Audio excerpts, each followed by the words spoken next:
who is going to start opposite DeAndre Johnson, the Tennessee transfer? It needs to be Jahfari Harvey. Just plain and simple. I know that we're rotating a lot right now. It's early on in camp. The first day of practice, the depth chart came out from the riders who were able to go to practice and say, okay, well, this is who's the first team on defense. And I did not like that group, to be perfectly honest. But it should be DeAndre Johnson. It should be Jahfari Harvey. And then rotating other guys in. Can he have a role on this team? Sure. Is he going to get some snaps? Absolutely. I'm over the fact of Zach McCloud starting. And I was Zach McCloud's biggest fan. I thought he was going to be a first-round draft pick. He had the build and everything coming out of Santa Lucia's. He was violent on film from a big linebacker. He's a guy, and that's fine. We need guys to make plays and to take snaps and things like that. But I don't want to see him starting. He's not a starting caliber defensive end here at the University of Miami, with all due respect. So it should be DeAndre Johnson and Jahfari Harvey. Because his Asha's mom came in the comments or wrote me on Twitter sometime that's Jahfari. So okay, cool. Jahfari should be the one starting opposite DeAndre Johnson. We'll see if the announcers get that right this season. This looks like a recipe for disaster down here. I understand what you're going for, though, Benzo Kane, but no.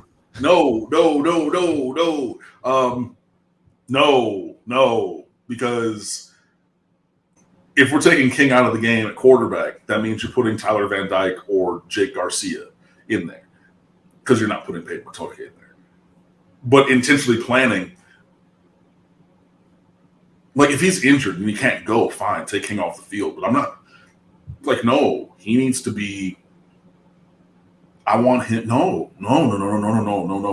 What are you gaining in terms of performance? I know you said to keep him fresh and everything, but there's times when Alabama will be on offense and then he can get a blow on the bench, while Miami's playing defense or something.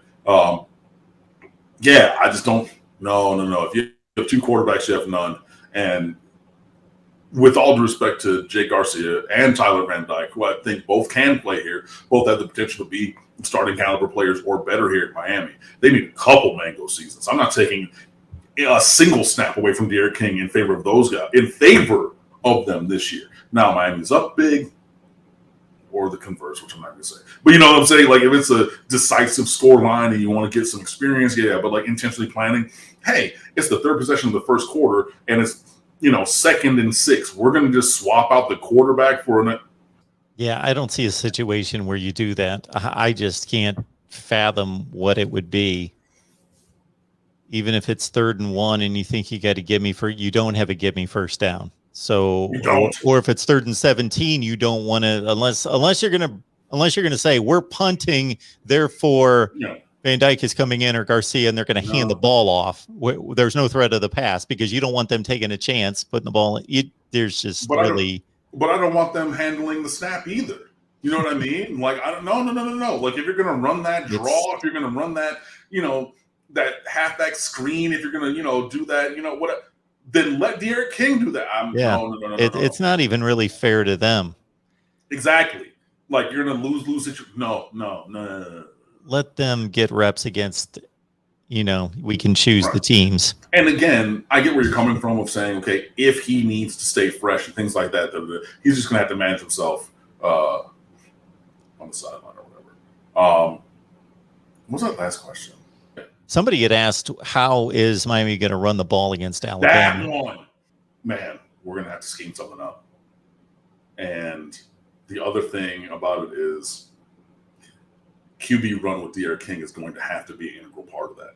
Because I do not think that you're simply, regardless of if it's inside zone, zone read, outside zone, pistol, power, trap, counter, whatever scheme you want to run, I don't think that you're just simply going to line up and blow them off the ball and run the ball.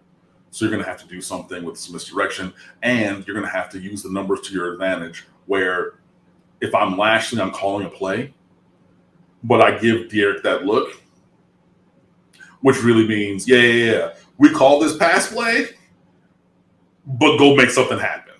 You know what I mean? Like, yeah, like, and all the receivers are going to run it like it's the pass play. They're going to be looking for the ball. You know, the offensive line, they're going to do what they're going to do. But number one back there is just going to go do something else because, you know, simpatico, like, hey.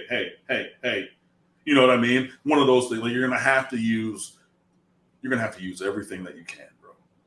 You know, and in addition, I think that you're going to have to try to do something else to replace the run game. Maybe it's your slip screens, maybe it's your bubbles, you know, different kind of, you know, maybe integrate your short passing game, your RPOs, your slants. You know, you're going to have to do some things like that to be the de facto replacement of the run game. But yeah, you're going to have to find a way to run the ball. Do I think that we're going to be super successful?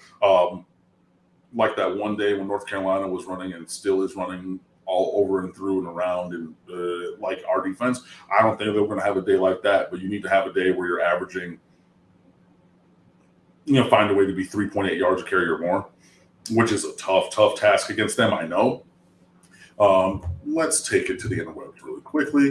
If I go over here and I go Alabama defense and I go last season and I go rushing defensive game log, well, they gave up more yards rushing a couple of times. So Mississippi, and they have a quarterback who can run, and they got some speed. They get 4.7 yards a carry and 4 touchdowns. Georgia, but Georgia's Georgia, which is a big team, 4.83 yards per carry, and they lost by 17. And then in the playoff, O State, 5.07 yards per game or yards per rush allowed. Every other game is going to be 3.83 was Texas A&M, 115 on 30. So that's like right at your target.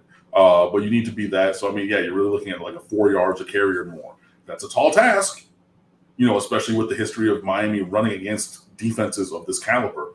But yeah, you really need to be 4 yards a carry or more. And hey, man, figure it out. And again, when you went to that Lane Kiffin, that spread and that speed and that, you know, John Reese Plumlee and almost 5 yards a carry.